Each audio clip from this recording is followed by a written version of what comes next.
Laba bantu bavuke ekseni namhlanje bakha kabusha imijondolo yabo.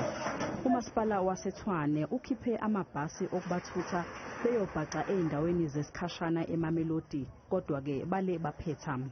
We availed 4 buses from Tshwane bus service to ferry the residents to temporary accommodation that we had arranged at the Stanzabo Pape Hall in Mamelodi East, as well as the community hall in Mamelodi West.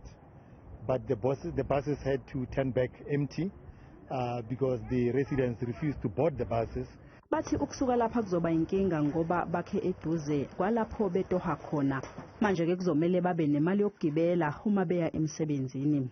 Bophelo ba location ha ke tlo bokgona ba Mamelodi.